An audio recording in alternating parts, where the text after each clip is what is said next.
tour. All right, well, I would have the great pleasure of introducing what I consider a very good friend, John Giem, a member of our club. John has, for quite a few years, helped us with the wood bank, as well as always opened his shop to anybody that wants to go out and that has a problem, whatever. He's more than happy to advise us, and in fact, he enjoys people coming out and talking to him. And I think he's a very unique individual. He's been an engineer, he's been an instructor, and a teacher, and he's extremely interesting and very helpful in the way he presents things. This thing on? Working? Okay. Several years ago, I was at a class out at, I'm drawing a blank now, one of our founders, he's the Professor Emeritus from CSU, Lee Carter. How many of you know Lee Carter? Okay. I was out at his and did a class, and one of the things he had us do, he had us turn a screwdriver handle. This is one I did at that time. And he got us a real nice, pretty piece of wood to do it with. And I went on vacation later, and down in the middle of Oklahoma, my mother-in-law's, and I tried to use a screwdriver, and I couldn't use it, but my hand slipped. So I proceeded to sit down on the porch and pulled out my carving tools and made flutes on it. And that got me started on the thing, and it helped me get a better grip on there. Then later, somehow or another, I got interested in offset turning, and I saw a demo from Cindy Drozda at one of our symposiums, and she did some offset turning. And as a result of that, I started doing offset turning on screwdriver handles, and people like the feel of it. I've had several people tell me that they look good enough, they can leave it in the house and the wife doesn't complain. So little things like that. So this gives you an idea of what you can do, and you don't have to limit it to screwdrivers. You can do other things with it. And I had an old kit, British socket set, had a plastic handle on it, and plastic handle went south on me. And it has place in the back, so I can use this as a nut driver, or I can put my socket wrench on it, my ratchet wrench. And so you can do all sorts of things. It all depends upon your ingenuity.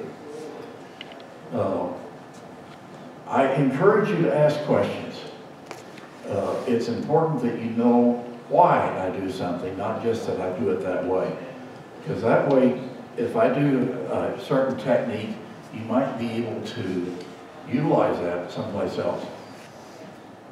You have a question? Would this technique work with 2 centers as opposed to 3? He's not a plant. Okay? At Christmas time, I did a set of puzzles for 1-year-old grandsons.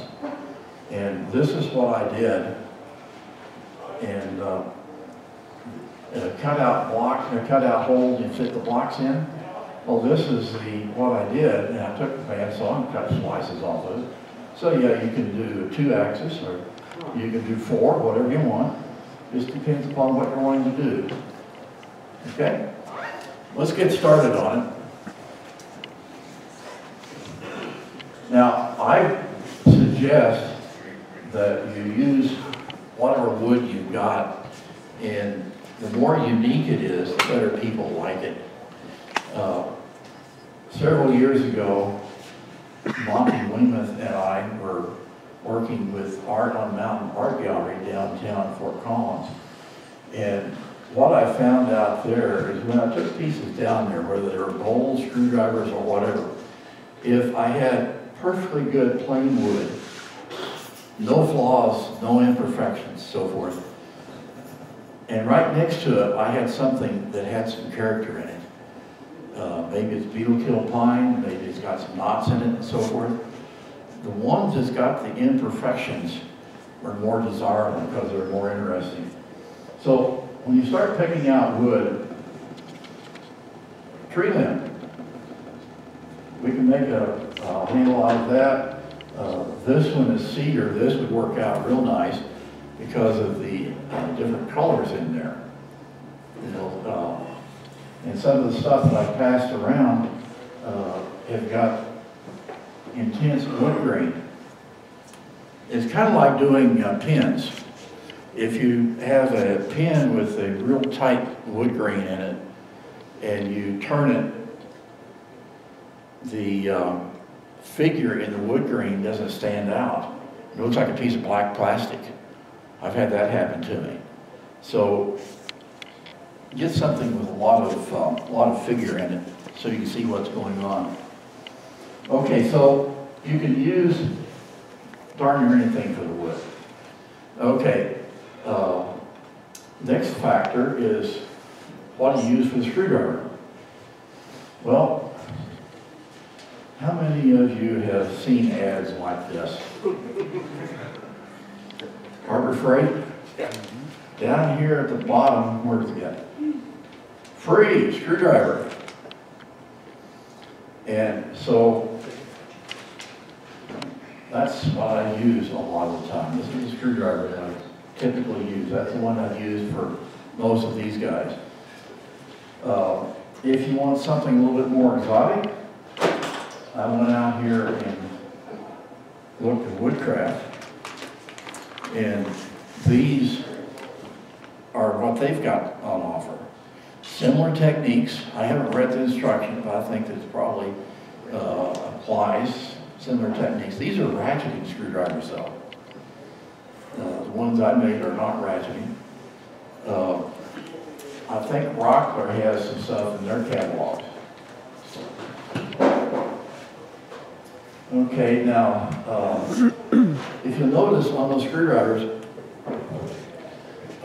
there's a bezel, or ferrule rather, on there around that hole. What's that ferrule for? Hold it from splitting. What's that? To keep it from splitting. That's right. When you put this insert in there, I get a hammer and go after that thing. And if you aren't careful, the wood will split. So that's what the ferrule is for on handles in general, is to help hold the thing together. Now you want your insert to have a friction fit. You want it to fit tight. Engineers quite often refer to that as an interference fit. And there's a challenge to figure out what size hole you drill, depending upon what your insert is going to be and how hard your wood is. With a hard wood, you need a larger hole, or you won't get it in there.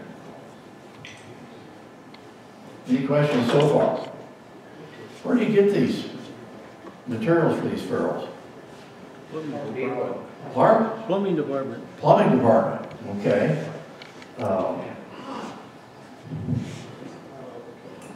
The 1/4 inch nut driver that's floating around, if you look at that, that's 1/2 inch tubing. Okay, most of these things here I'm using 3/4 inch copper tubing. I cut them 3/8 of an inch wide. And I also, I don't know where this came from, but it's a nice chrome plated steel. I put on a bandsaw, I have a metal cutting bandsaw, and I cut off a bunch of them. And I run those through, grab the pair of pliers, run them through the wire brush, knock off all of the spurs on it so it'll fit easier. Another essential tool, I'll show you how to use this later, just a piece of 3/4 inch pipe. It's the same size as your copper tubing, and I can pound on that as needed. But we need to be able to get the materials out of the handle. I don't know why those two seats are empty, but that's a good idea tonight. Okay.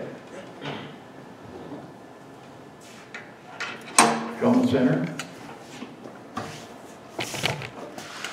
And this is our screwdriver handle. I want to get that piece out of the middle. And it's not as difficult as you might think.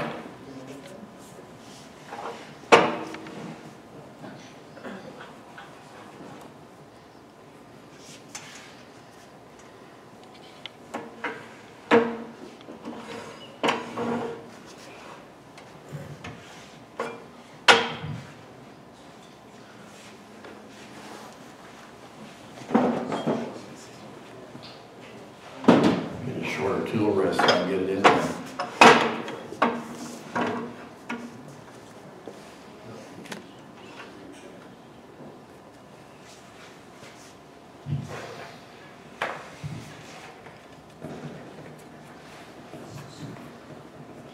Now all I'm going to do is I'm going to take a spindle gouge and just go in there and turn that thing off. And if you use bevel rubbing techniques, you can usually feel your chisel tapping against that ferrule, that insert, and get it down so far, then take a pair of pliers and break it out. So let's do that.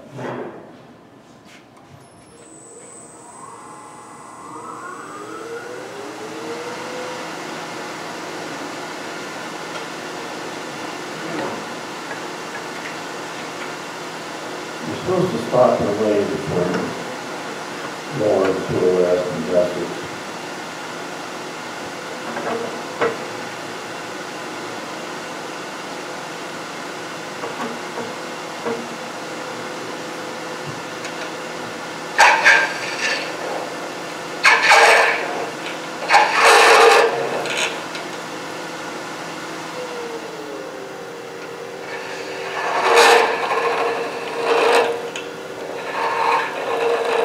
Now, if you're salvaging parts out of your own screwdriver, depending upon the nature of the plastic you're using,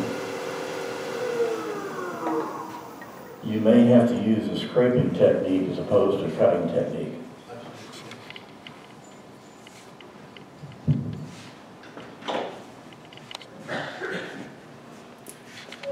And there it is. Real difficult, isn't it? And I didn't ruin my chisel.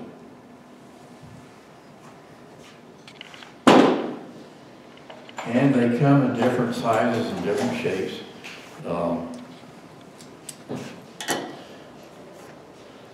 This is a set, 2 different types that I've gotten out of the Harbor Freight items. The units that Woodcraft has, they're quite a bit different. But the techniques are the same.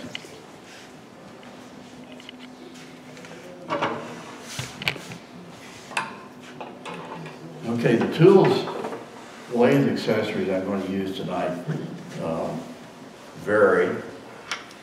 This is one of my main ones I use. And I also use stud centers. Everybody familiar with these? Anybody not familiar with them? You know the center pin is spring-loaded. That is why I like to use them, because that center pin is spring-loaded. When I apply them to my wood blanks, the spring pin doesn't do as much damage as a fixed pin. You can use a fixed pin, but it causes a little bit more damage. Just have to be careful.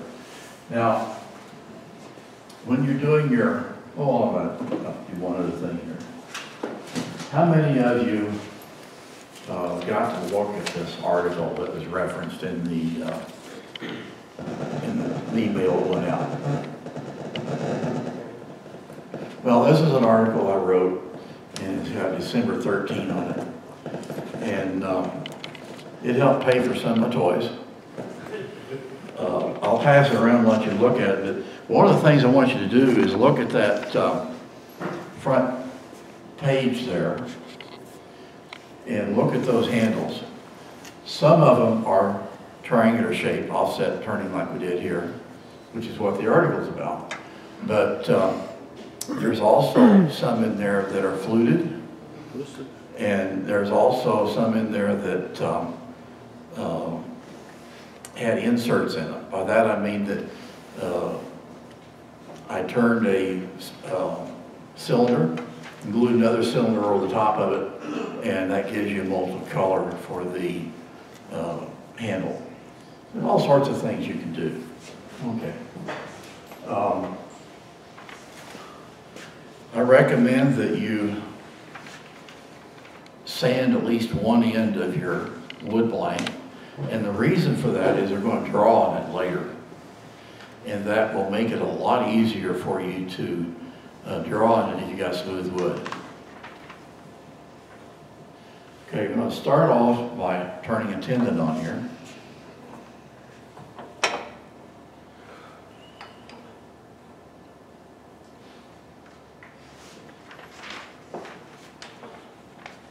And I previously marked the centers on here. I'm assuming you guys know how to do that.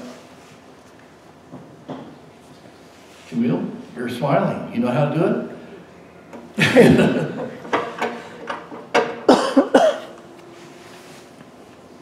Okay.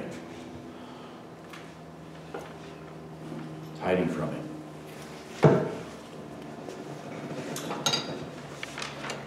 Depending upon what I'm doing, I use bulb gouge about 90% of the time on most of the work I do.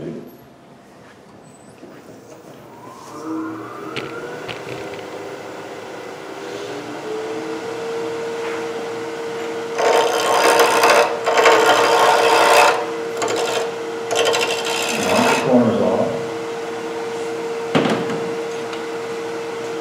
Now I want to turn the tendon.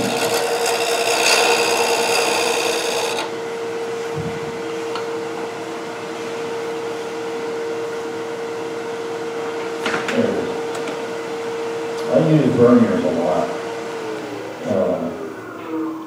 Now, I've modified these verniers. When you're using these to measure something while it's turning, if you got those sharp corners on there, as per a new set of verniers, they like to grab the wood. And that's not very friendly, so I round them off. It makes it easier to turn. I'll be using these quite a bit. And I just want to make sure that I've got this down far enough that I can get along with it.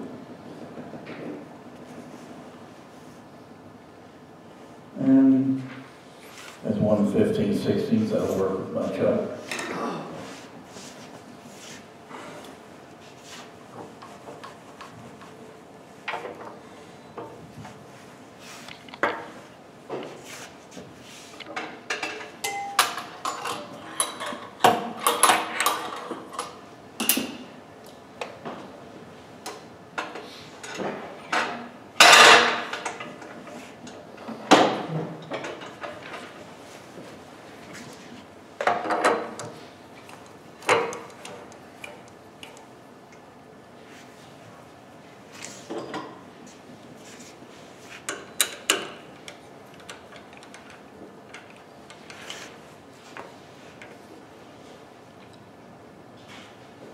When I put these things on, I like to use my tailstock, come up here and make sure everything lines up. I crank that thing in there tight, and then I tighten this up. Now, if I have to take this off and put it back onto that chuck, I like to be able to put it back in the same place and get it squared away. So, as a habit, I always go in here and mark mark pin 1, chuck 1, jaw 1, whatever you want to call it. So if I have to take this off, now I've got to put it back on later, I have a higher probability that it's backing up. Okay? Now, we need a hole in there. Most people use a drill to do that with. That's what I'm going to use. Now, the challenge you run into is how deep do you need to go with that drill? And what size do you go to? Well, when you look at your insert, where do I lay my verniers down? Right there. When you look at your insert, you're going to see that I'm measuring there, I'm measuring a 1/2 inch. If I measure across the peaks, I get 5/8. So you need something in there between those.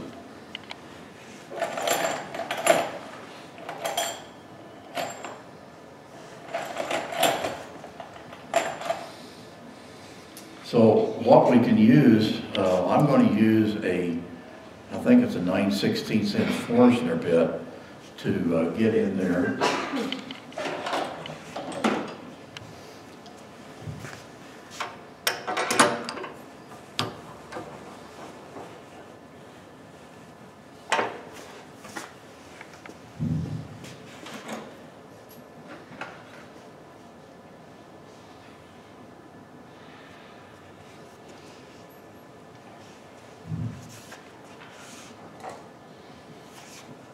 Now our insert, this thing goes on there like that, and that goes into our handle. So this has got to go back about like that. My Forstner bit won't go back that far. So what I have a tendency to do is I go in and I drill an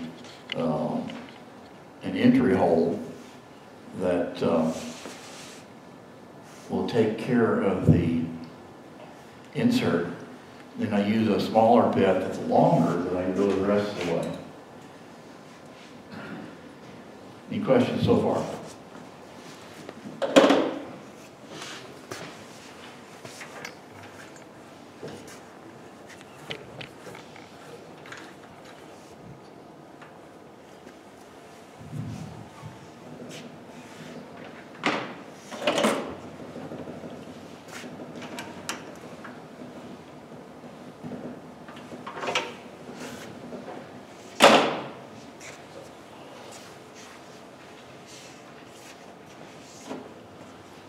And to determine how far in I need to go, I'll put this thing up here and black mark on black steel. Be really easy to see, right?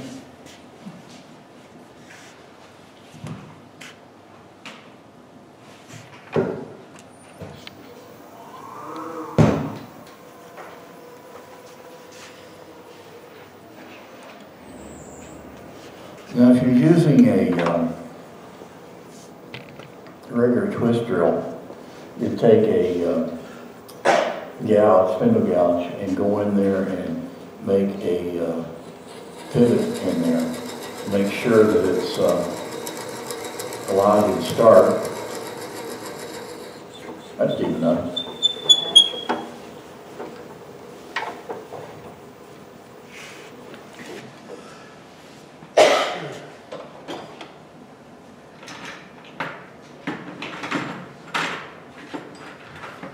Here's a twist drill that's will be long enough to get down there the full length. Now, if you happen to have the right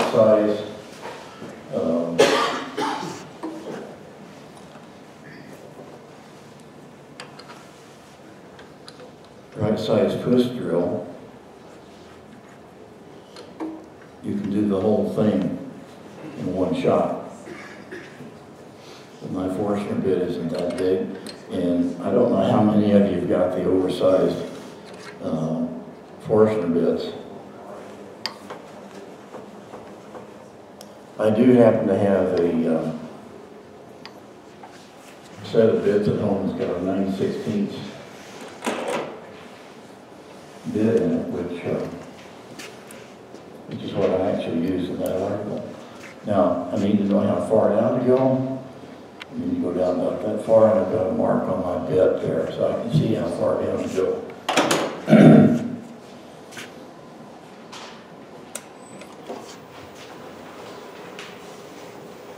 And drilling these holes, you have to back out once in a while to clear the shavings.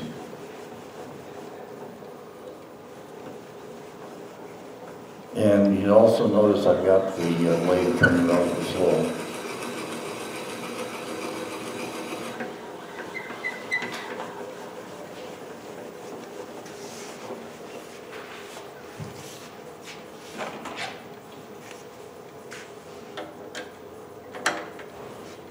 These large bits, you really have to be careful and make sure that chuck is tight.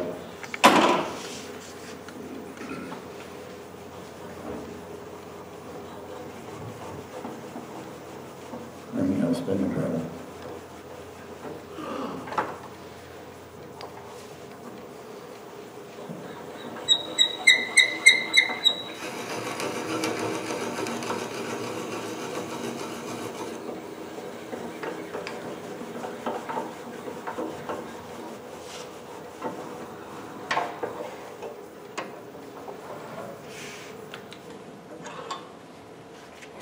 The lathe I've got at home, I've got a bar across there.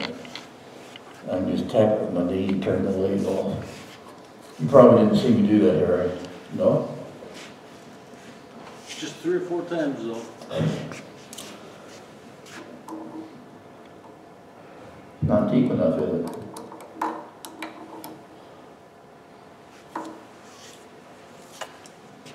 This is good.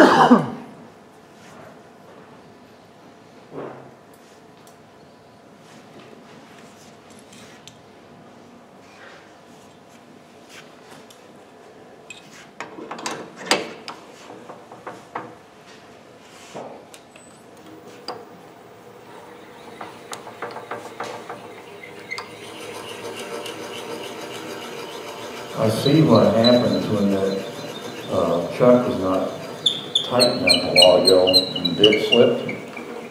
It also slipped into the chuck, so it didn't stick out far enough. So you're always wanting to check and make sure everything's working right. Yeah, so that'll go in far enough now.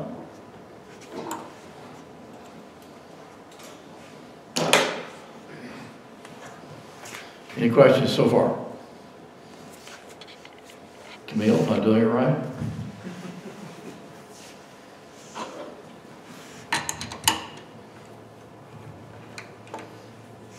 Okay, at this point, you put your insert in there, wherever I left it. There it is.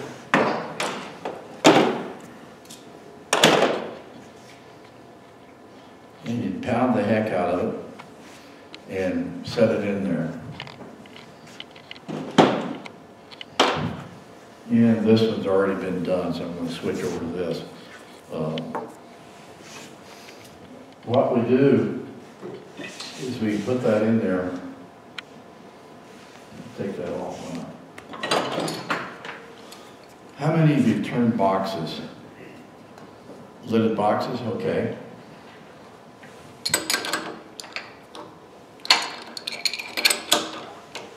Putting that ferrule on there is just like doing a lidded box.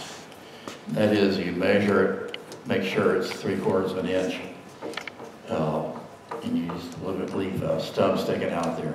Now you want that to be a little bit large so you have a nice friction fit.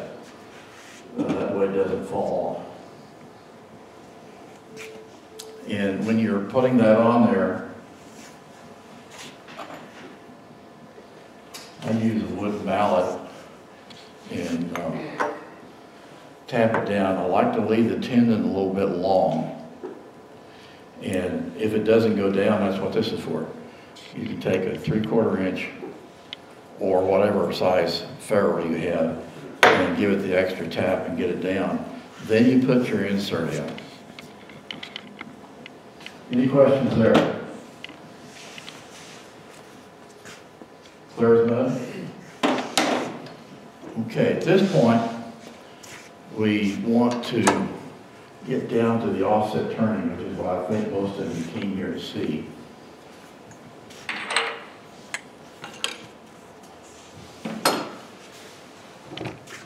Most of you have a cone center like this. If you don't have, there are ways of faking it by turning a cone on just a piece of wood that will fit over your regular live center.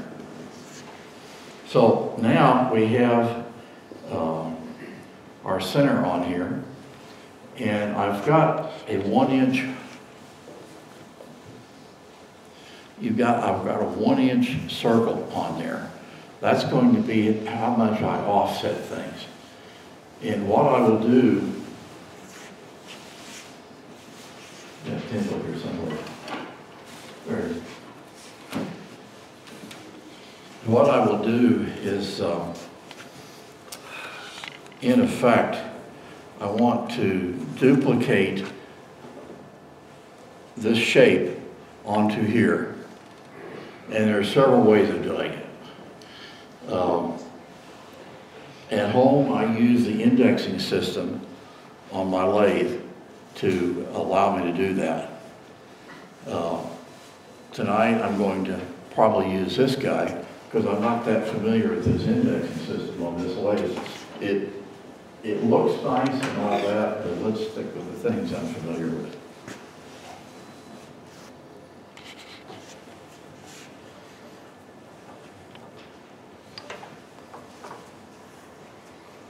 Okay, the first step is to turn a basic shape or a handle. You just need something that's comfortable that you can use.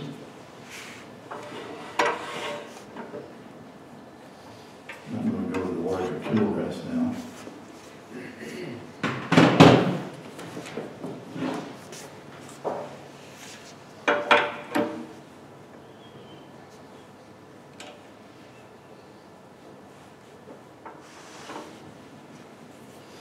First step is to get it round.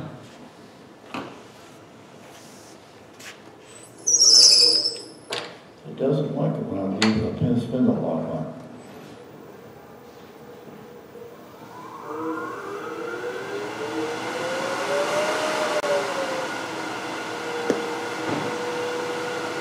Turn it whatever speed you're comfortable with.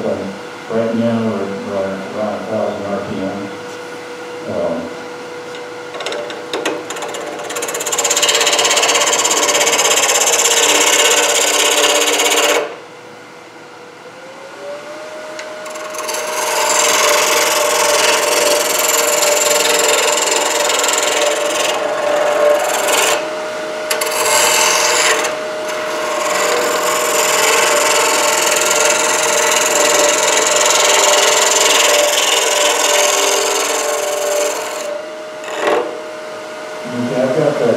Basically smooth enough that I can start laying it out. That's going to be nice and colorful.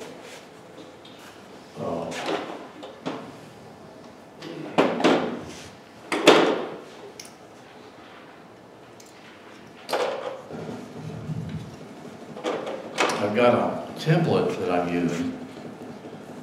Made quite a few of these things, so. What I'm doing, I've got a nice reference surface here where my ferrule is, and so I put my ferrule here, and then I have several different diameters that I want to indicate.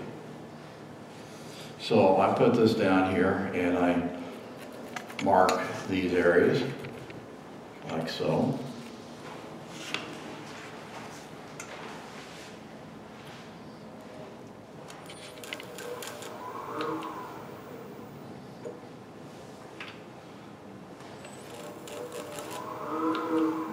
some people, and I even do it at home sometimes, is I will use that template and mark these while it's turning. Now I also have the diameter that I want at each one of these. And if you look at this guy, it's got a notch right there. So if I'm doing like so, I can stick that pencil in the notch and bring it down, and it helps me to mark it.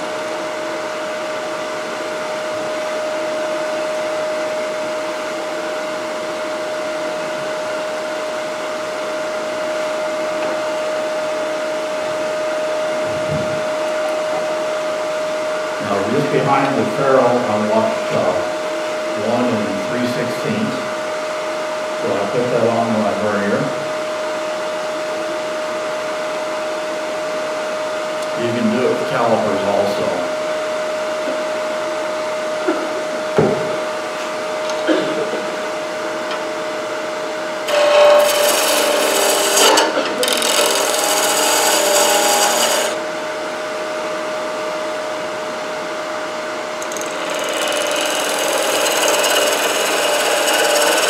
This is why I've got a rounded tip on that, and I'll draw it. If I don't, you catch it.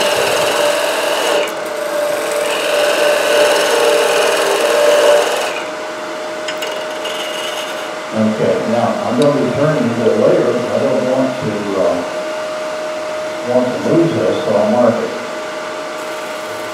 Put a mark on it so I can find it. Otherwise, it'll get lost. Okay, the next position is 15/16.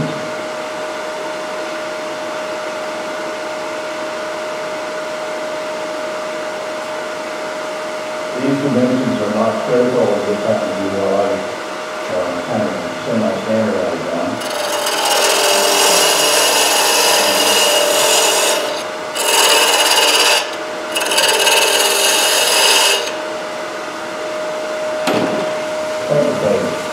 Just put my sample and get that solid down too.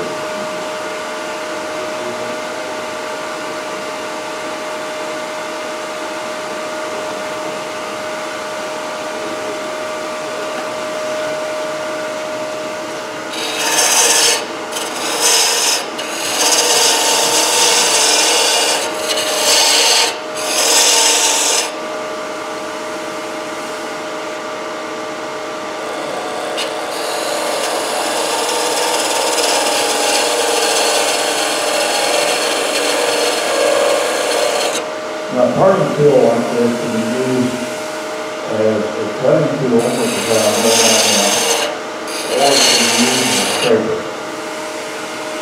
So depending upon your needs, you adjust it accordingly. Okay, the next position is 1 5/16.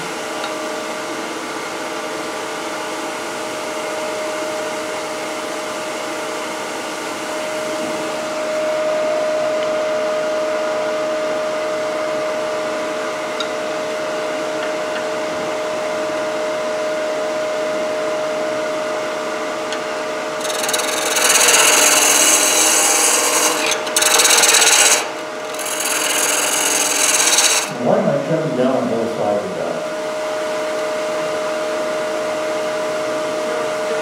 Nobody knows? Yeah, clearance. If I go all the way down to that depth, like in that middle one there, this thing gets hot. It doesn't have enough clearance to get through there.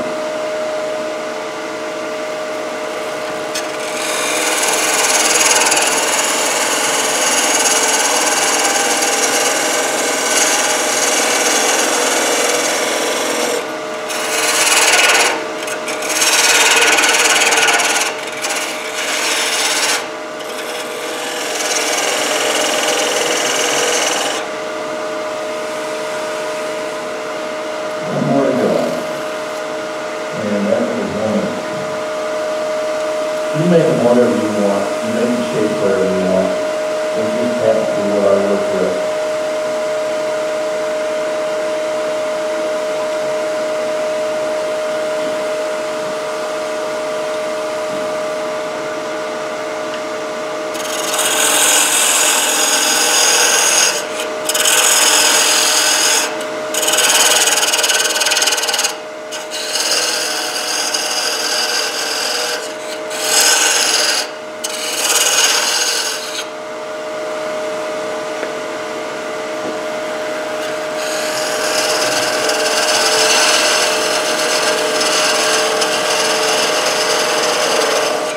Okay.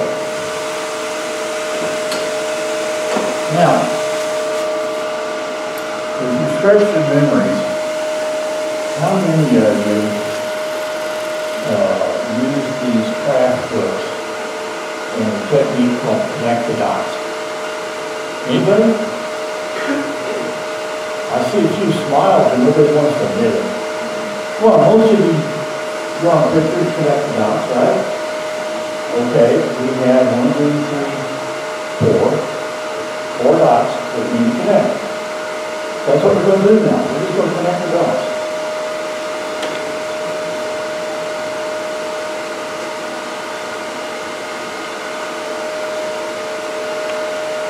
Okay, now, you see the dots in here, those marks on there, so we don't want to lose those.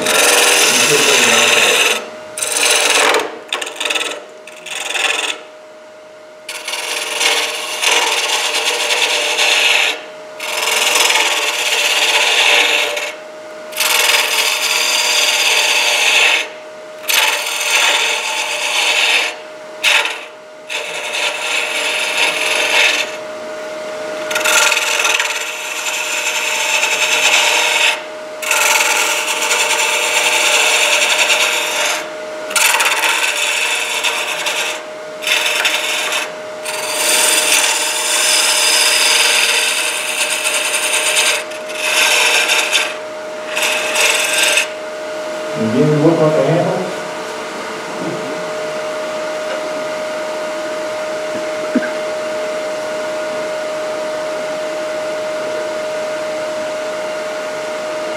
Now we'll go in here. How many of you guys turn right-handed? How many of you turn left-handed? How many do both? Okay. When I first started turning out, I didn't know the difference. And you'll find I'm switching back and forth depending on what direction I'm cutting. And then I started doing that. I didn't want the students in my face.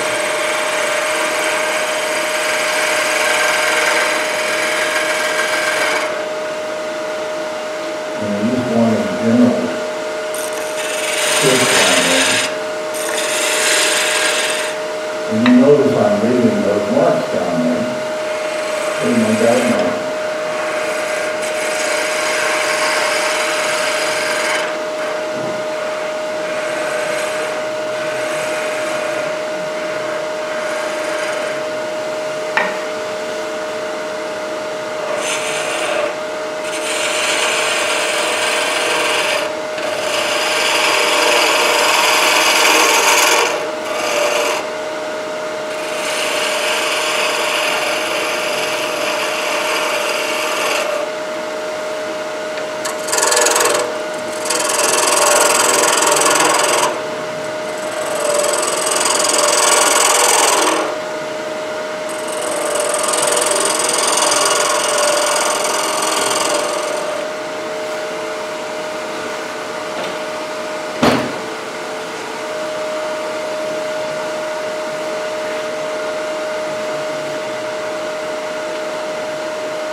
Okay, so here's our basic hammer shape.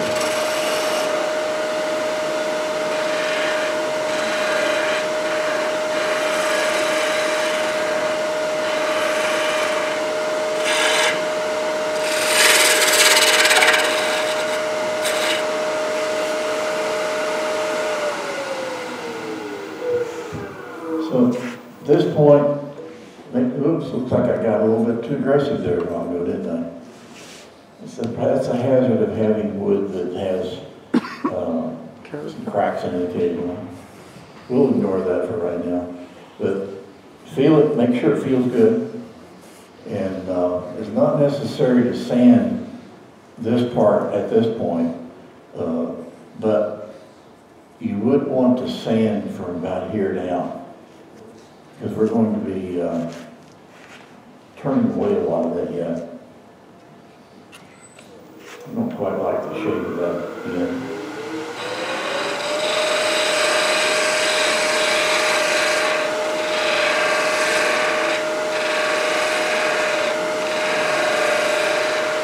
Okay, that fits my aesthetic a little better.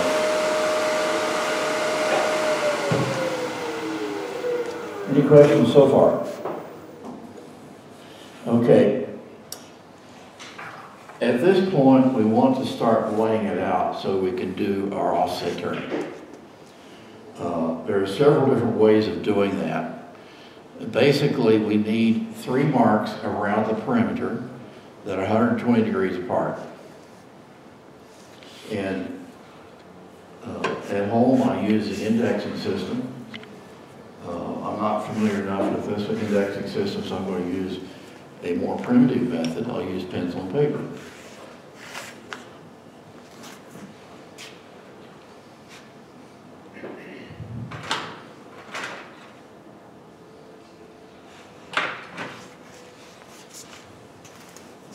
Okay, so what I did is use the compass and straight edge, and here's my 1-inch circle that corresponds to this 1-inch circle I've got here.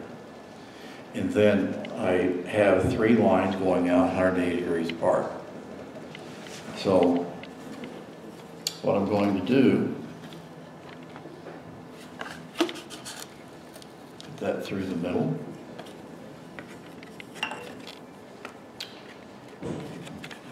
And put that into the center.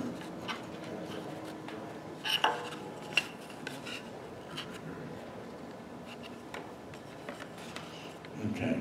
Now, at this point, you might want to consider where you're going to orient this thing around there.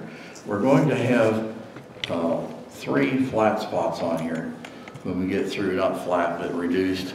And if you have something that's highly figured that looks real good, you may want to set this at different angles. So for right now, I'll just go and do it in an arbitrary position.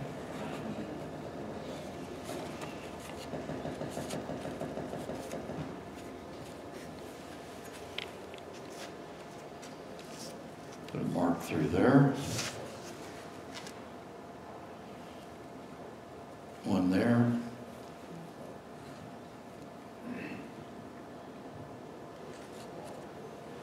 And hopefully it didn't rotate on me. Let's see how good I did. Okay, they're there.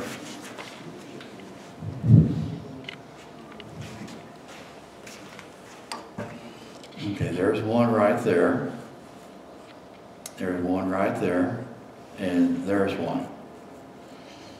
And I'm going to label those A, and B, and C. Okay? Am I doing it right, Harry?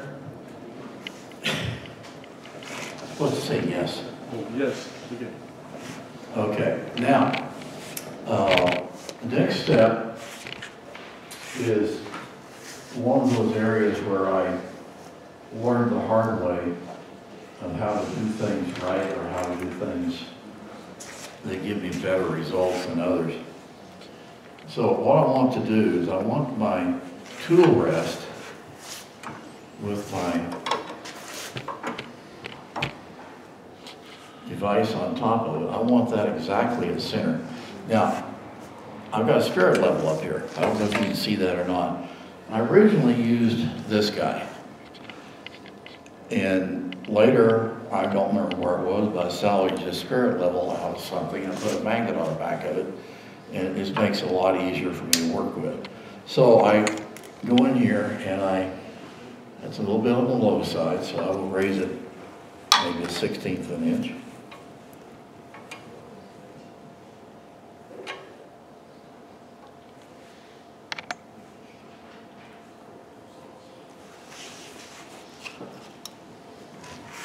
Now, these steps are the most critical.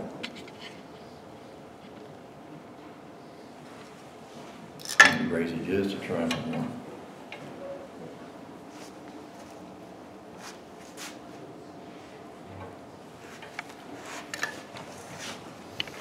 When I was first starting off doing this type of stuff, this is my biggest source of error, is getting this thing horizontal. Now there's several ways of doing this. You can use a profile gauge like I've got here, or if you're really good, you could just design this so you can hold your pencil level and get the pencil point at that point. Then another way is you cut a profile that matches your handle. You can use that as a guide. I'll show you a little more about what I mean by using it as a guide. Okay, so I got this set up so that we're at the center point. Everybody with me so far? Okay, now, what I'm going to do is I'm going to put my handle back on there.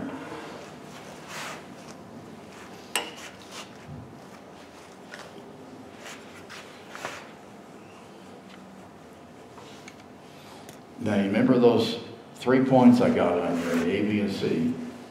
So, what I want to do is I'll take this and bring it up here. And shove it up against there. I'm going to turn this ridge down, it's not needed. In your basket? Well, I thought to.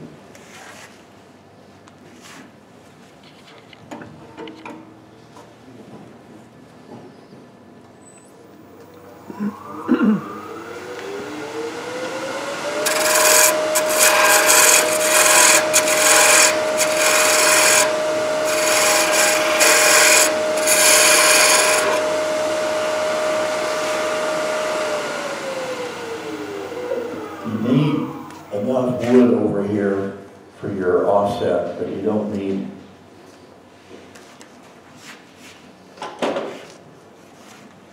as much as what was on there. Okay, get this thing close.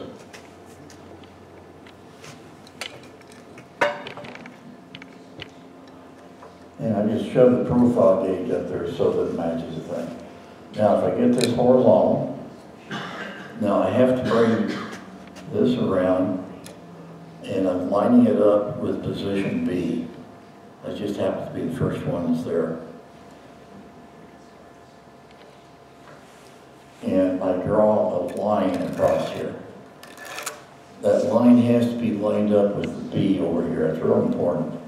Now if I was using my index system, I'd lock it in position and then count the number of indents I've got going across there.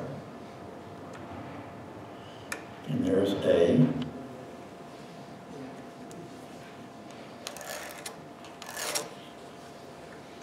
And bringing up C.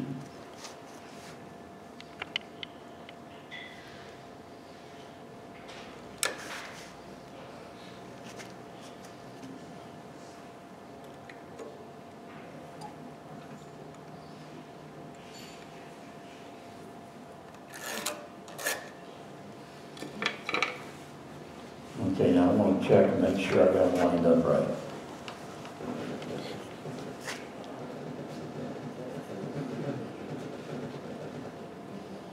That is not lined up right.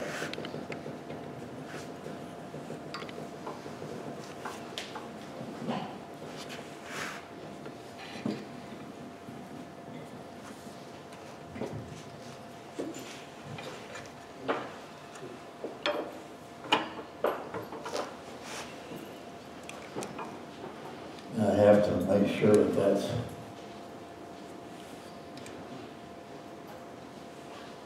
okay. It wasn't off very much, but it was off some.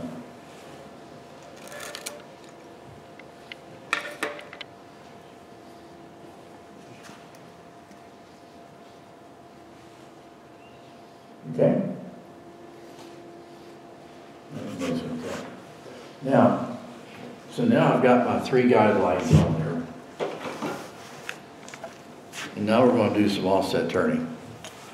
And what we'll do, this is one of the things that's not in that article when you start reading it, but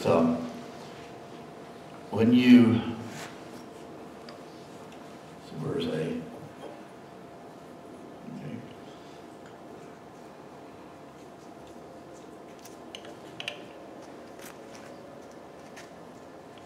There we go. Now, when you look at this thing, it can be positioned anywhere along your cutting. So how do you know what position to put it at? So what you need to do is visually look at this thing and make sure that the line that's associated with the letter that you've got over here is straight up. Make sense, Harry? And then, so now it's offset, and you need to back this thing off so that it doesn't hit. But it's actually going to be cutting between that line and that line, which is opposite of A. Now, when we start cutting, this becomes a little bit difficult because when you're looking at it, if you look at the tip of your tool, you can't see what you're doing. It's a blur. Now, how many of you have been told and remember that when you're wood turning, you look at the horizon? Anybody? Okay, that is extremely important on this. Look at the horizon. And this is where, if you get your tool around here. Now, when I turn this on, you'll see it's very fuzzy, but you can see the horizon up here. And in some cases, what you'll want to do is get you a piece of cardboard or something else down here that you can use for a background to give better contrast. Now, right now, since I don't have any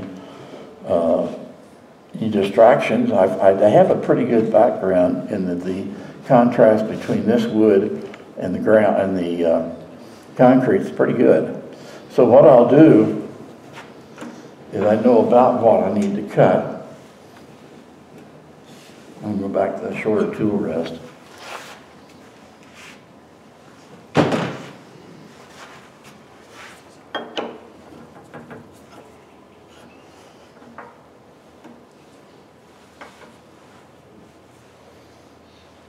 Make sure everything's clear.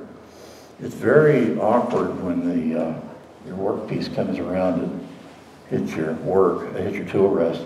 None of you have ever had that happen, have you? Nobody's had it happen?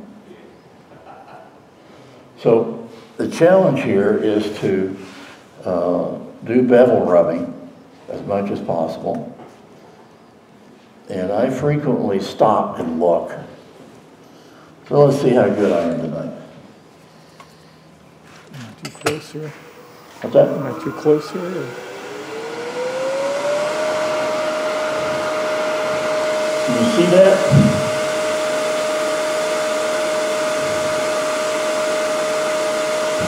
Okay, now when I cut, you're not going to be able to see anything on the tip of my chisel, but if you look up there at the horizon, you get a rough idea of what's going on. And you really have to be careful and do bevel rubbing.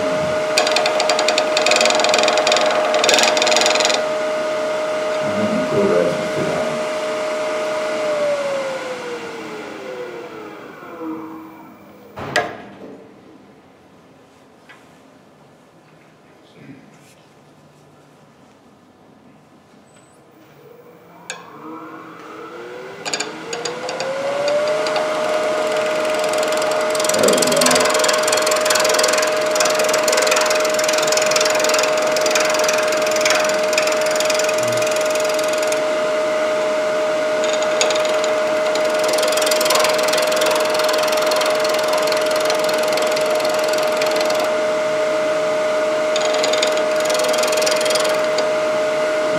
Take off too much or too little. Let's look.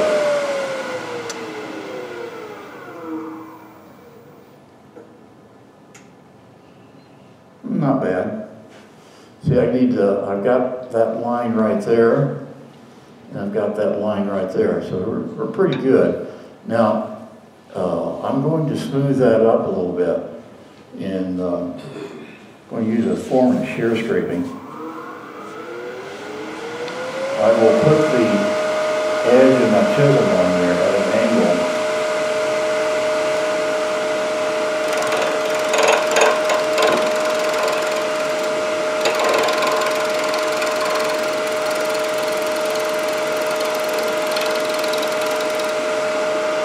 Let's see if I can get it better or worse.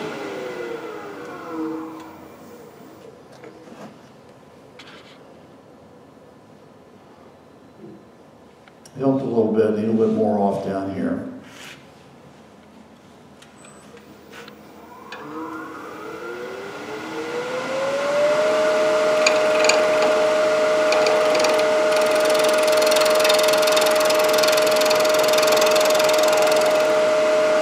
Now you notice I'm not going all the way down to the very tip end. I'm only going down about this far.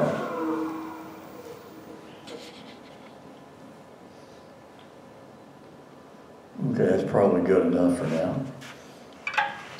So we loosen this up and we go looking for B.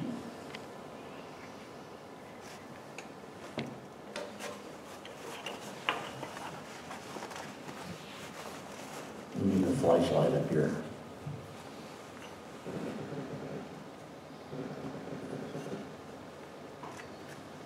Can I hold the light for you?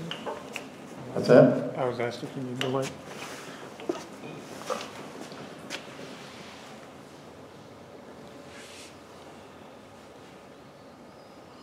And you gotta get that line straight up.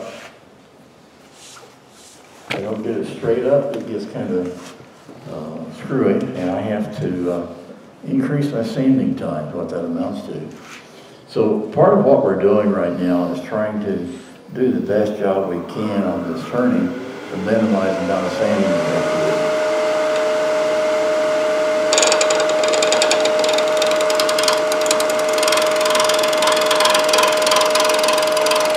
Can you see that on the screen?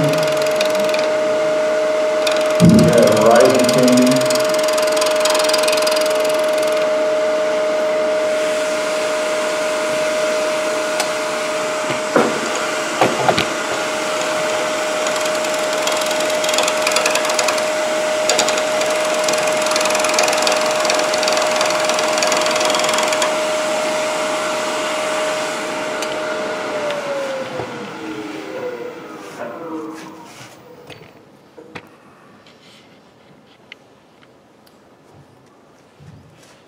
Now, if you look at this, you see we're cutting real close to this line here, but not doing so well there. That means either I got the thing laid out wrong or I didn't get it lined up correctly on the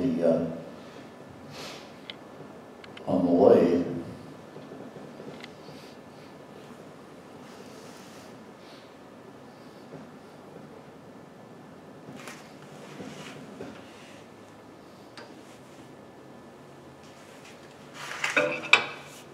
You learn more when the demonstrator makes mistakes. That way you learn how to recover, right? You agree?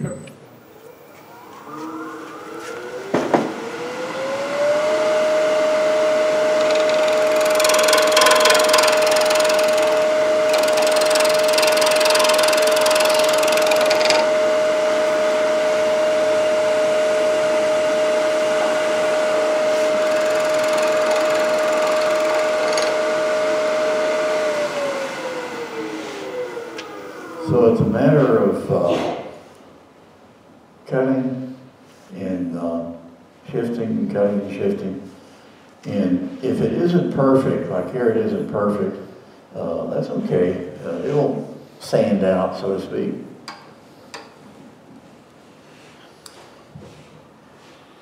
And let's see next.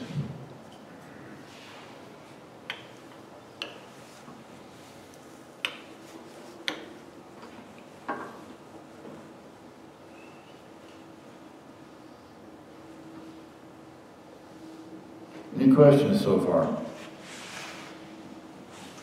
Camellia are smiling.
Typical techniques that we use. We've been taught all along, but sometimes we don't apply them as well as we should. And I got a little bit of rough spot in there, so I'll use shear scraping to smooth that out.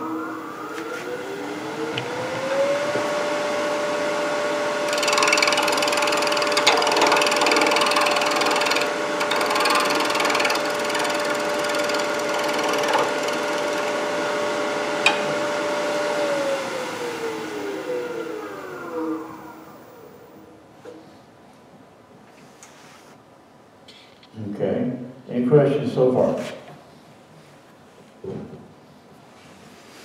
Okay, at this point,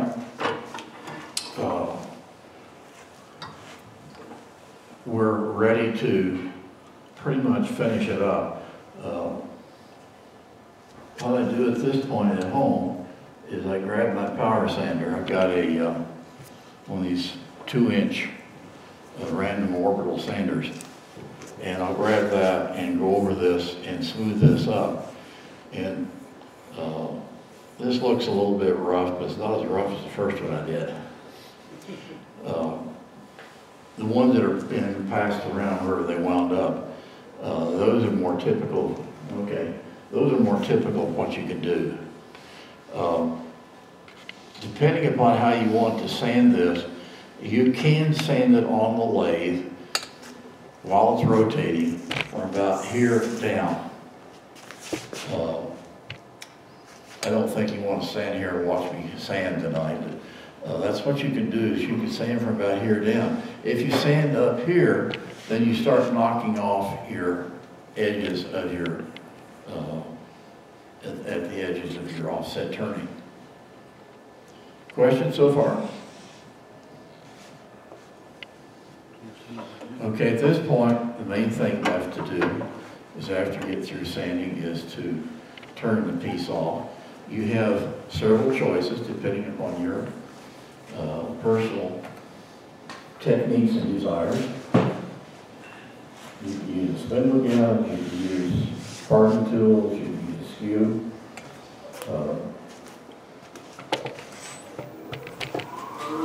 I'm going to get rid of this big flag down here.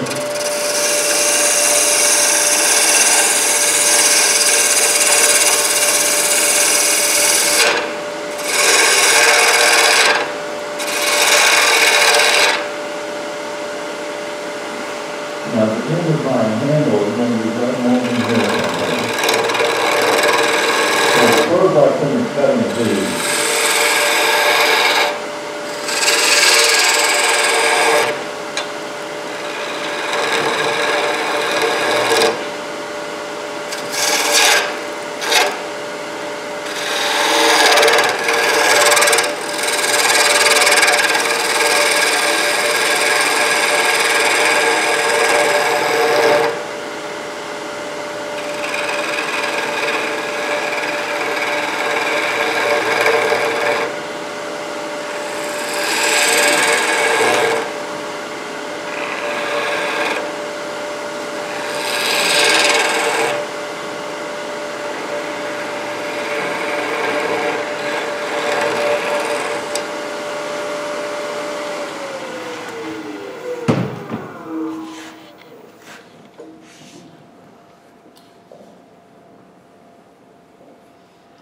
Okay, now, when you're cutting something off like this, if you cut off close to your handle, what happens? The end's gonna get chipped out. Yeah, it pulls fibers out of your handle. So what you want to do is you want to leave, depending upon your wood and your skill set, you want to leave maybe a 1/16 to an 1/18 of an inch there so that you don't get those fibers pulling out of the end of your handle. So, where's the my parting tool? Is that not it right next to him? There it is. I'm going to use a parting tool. At home, sometimes I'll use a flush cut saw and just cut it off and then go to the sander.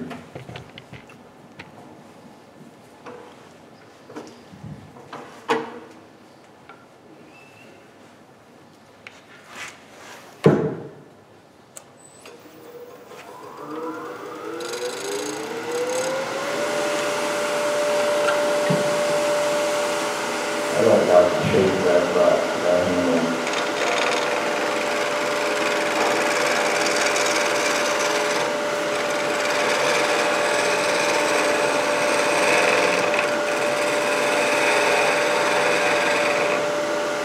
That looks a little better to me.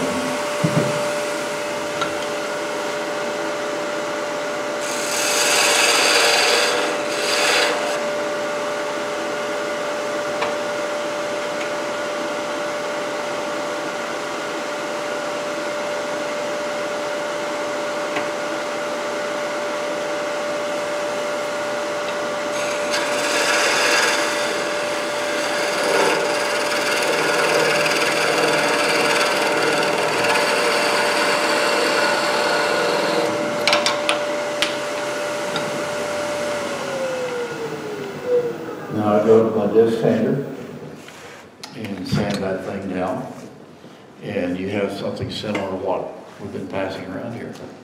Questions? Now I was assuming that with the elections tonight, this would be a lot less time for the demo. I think I'm finishing up early. Somebody want to come up here and try it? I've got some more blanks over I have here. a question. Sure. Okay, you were a little bit off that one ridge. Mm-hmm. How do you correct that? Get another piece of wood? Well, that's a good question. Most of the wood that I start with, I work with in my shop, starts with the bars on it. Okay. And you really never know what's inside there until you start turning. And some of these pieces that are floating around here, if you look close, you'll see that I did some patching. So if you got something that's not quite perfect, you have several choices. You can throw it away and start over, or you can incorporate that into the design, or you can hide it by patching it. Now, in my shop, none of my students ever make mistakes. They make redesign opportunities.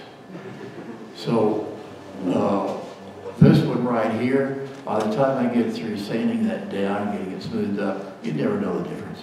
Okay. You probably won't believe me, but that's the first time I've done that in quite a while. But I will use the excuse that at home I've got a light on my lathe, so I get it right down there so I can see exactly what I'm doing. I'm more familiar with the indexing system, so I'm more efficient. 20/20 hindsight, I should have come in here yesterday and practiced with this lathe. That would have made a difference. Okay, thank you. This particular piece of wood, unfortunately, it cracked over here. I can either throw it away, I can turn it down, make it a different shape as long as I don't get into the inside cavity. I could glue something on there. It all depends on how expensive the wood is. And depends upon how your nervous skill deals. Cindy DeRosa was telling me one time that she was turning a piece of wood, she was doing real good until David Denton told her that was a $1,500 piece of wood. And then she started getting nervous. So it depends on what you're wanting to do and how important it is. That's cosmetic. I wouldn't try to sell something like that, but if I was using it in my shop, I might consider patching it up a little bit. How many of you patch up and compensate for imperfections in your wood? See here, okay, I see several of you. What do you use to do that with? Harry, what do you use? Depending on what it is, but sawdust and glue on certain things. Sawdust and glue. What kind of glue? Tight bond. Hmm? Tight bond. Tight bond. Okay. Epoxy. Epoxy. Anybody else? CA. I've kind of gotten away from using CA glue for making patching imperfections. The reason for that is that I've had bad luck with it. Doesn't last long enough. I had some bowls that I had some imperfections in. I mixed up some CA glue and walnut dust and fixed it and put it in the bowls. And I used them for dog food bowls in the house. And after a couple of years, the CA glue started eliminating. So most of the time I use epoxy, 5-minute epoxy to do that with. It works out pretty good. What kind of finish do you put on these guys?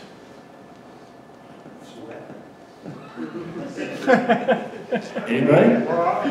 What? Leave it raw. Didn't understand you. Leave it raw. Leave it raw? Okay, yeah. There are a lot of people that will leave something like this raw and they will let the natural oils from your hand form a patina on it. It looks nice. A lot depends on what you're using, what you're doing. If you're a mechanic working in grease, you probably want something that seals it. The screwdrivers that I've been doing, I've been using tongue oil finish, made of wax. Put a couple coats on there, let it set, and then I go back and I buff it with the peel buffing system. They've got the triple E buffing wheel, then the white diamond, and then Canuba wax. And that's what those screwdrivers are you've been seeing tonight. That's what I do with the majority of this stuff. If I'm doing a bowl, that's what I use. It's food safe, no problems. And if it needs to be repaired, it's easy to repair it. If you use something like Verathane, it gets a scratch, gets water underneath it, and delaminates. Whereas the tongue oil, walnut oil, and linseed oil work real well. You don't want to use vegetable oil or salad dressing, salad oil, because it'll go rancid. It doesn't cross-polymerize. The tongue oil, linseed oil, and walnut oil sink into the wood. It cross-polymerizes, and it provides a finish within the surface of the wood. So it's much more durable for food-type applications or where you get water attached to it. I wouldn't recommend it for a floor in your house. You need something much more durable. Sanding, I sand most of my stuff down using a air-driven random orbital sander that uses 2-inch discs. I bought one here from Woodcraft. That's been 10 years ago. It's still going great. I paid $100 and some odd bucks for it, but I like it and I'm still using it. I went down to Harbor Freight and bought a similar unit for about 15, 20 bucks. And it works. I don't like it as well. This doesn't feel right for some reason or other. But depending upon what I'm doing, I'll start sanding at 80 grit prefer, if I do a good job, I can start sanding at 180 and go all the way down to 320. And I will use an air hose to dust off the wood between changing grits. The idea of it is that if there's some residual sanding grit left on the wood, dusting it off before you go to the next finer gives you a better finish. Another thing that you can do with sanding is reverse the direction on your spindle if you've got a reversing function. If you don't have a reversing function, don't reverse it, okay? The idea of it is that when you're sanding with regular sanding paper, just moving it back and forth, the wood fiber has a tendency to bend over. And when you reverse it, then you're pushing the other direction, and it gives you a finer finish. Another way to attack that is some people will do their finishing, then their finish sanding, then they will mist it with water, and that'll let the wood fibers expand, and you go back and after it dries, go back and sand it again. There's a lot of magic in the finishing these things. Another question? Yeah. Yeah. So when it's three-sided as it is like right now in your hand, could you put that in a chuck on your lathe and at a really slow speed, kind of sand it by hand? Have you ever tried that? Yeah, I've done it. The thing that you run into, this is a better example. This one I turned more decently. Oh, where's your machine? If you look at this one, it's kind of rough, and you don't get good ridges on there. This one, if you look at it, you got some nice ridges on there. And if I put the, on the lathe and turn it with the ridges would be minimized, but the flats would still be there? Well, sort of? The flats will still be there. What I do is I leave it on the lathe while I'm sanding and use my sander like this, and then turn it loose. But I try to stay off of going over that ridge. That's something I picked up from Cindy Groza and some of the stuff that she was teaching us, is that you sand up to the ridge or the detail, but not across it. So you sand up this way, then you sand up this way, but don't cross it, because then you knock off the detail. Does that make sense? Yeah. You got some good questions up here. Who has the next good question?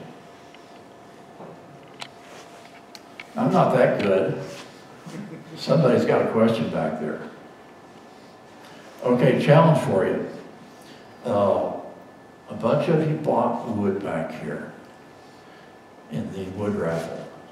I would like to see at least one person do some offset turning for next club meeting. I'd really be happy if we've got 42 members here. Let's say we get 20 offset turning next week, next month. That'd be great. How many of you know the difference between knowledge and understanding? There's one hand. Nobody else? I had an uncle who's a medical doctor, and he had to undergo bypass surgery. And after he got out of the surgery, he made the comment that he had a lot of patients that he had go do bypass surgery. And he had full knowledge of what they were doing, and he understood the whole process. After he went through the bypass surgery, then he understood what was going on. So that's the difference between knowledge and understanding. You can study something all you want, and you're going to have knowledge about it, but you won't really understand it until you do it. Now, if you really want to understand something, pick out a project and do it 10 times. By doing it 10 times, then you develop that understanding. You will understand what's going on. And this is more like what should have been done as opposed to what this was. But if you go through and do that, by the time you do 10 of them, you get back into practice, you'll have something much more like this.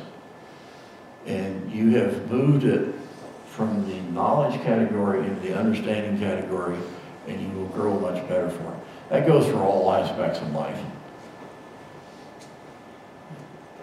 Anything else? Have you ever offset, it's not necessarily handle, but just larger distances to get bigger and smaller things? Just out of curiosity, is there to a point where it just gets too weird to invent? Okay, as I understand what your question is, how much offset do you put in here? Yeah. Okay, it's been a few years since I originally did these things, and I don't remember all the details I went through, but I do remember I did a lot of experimenting with how much to offset these things. And so it's a matter of logic, it's a matter of figuring out what you want. Now, here it is. This guy, when I was making these puzzles for the grandkids, I had a puzzle board that I was cutting out a hole in, and I had an oval, I had circles, I had squares, trapezoids, that they are to match up. Well, I wanted an oval. So what I did is I sat down with pencil and paper and I drew a circle with this center. And the diameter was this. And then I said, okay, I want a arc that comes across, and I played around with the amount of offset that I put in here. So you can just sit down with pencil and paper and you can figure out how much of an offset. And there are engineers that will spend hours calculating out the result. Then there are practical people that sit down with a pencil and paper or a lathe and try it. And throw away the scrap. Nobody's going to know you threw away that scrap. So try it. See what happens. If you're afraid of doing these things, afraid you're going to screw up, who cares? You're going to throw it in the wood pile. And when you get through, if it turns out good, you bring it here next time and show it to us. If it turns out you don't like it, then you throw it in the wood pile and don't bring it in.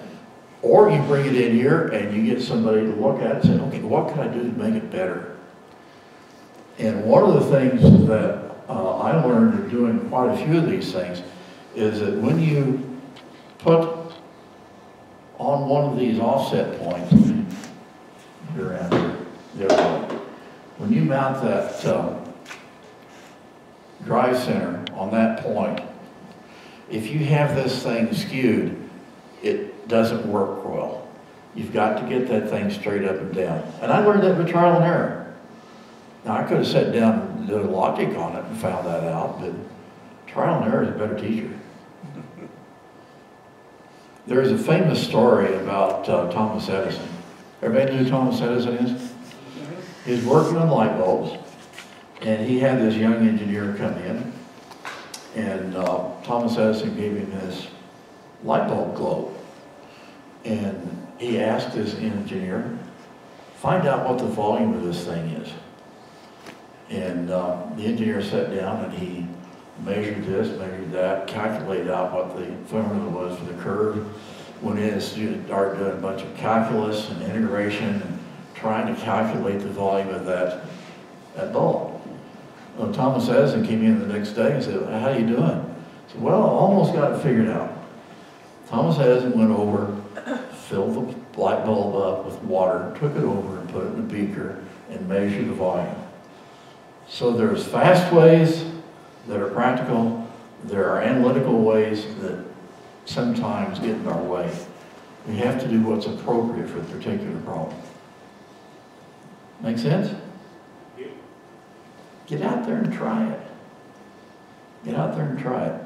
When you go back and look at your email, Camille or Mike, somebody sent out a email and it's got a reference to that article that I've got a couple of reprints up here if somebody wants to grab one. Or you can go out and get it off the internet. And There are a lot of different ways of making screwdriver handles. And those pictures that are on there show you some other ways. There are some, you can put flutes in there. One of them in my head has a flute in it that I think we passed around. You can do a spiral. You can take two pieces of wood and put them inside each other and get different contrasts and colors. The limitation is your imagination. And I really encourage you to get out there and make some sawdust.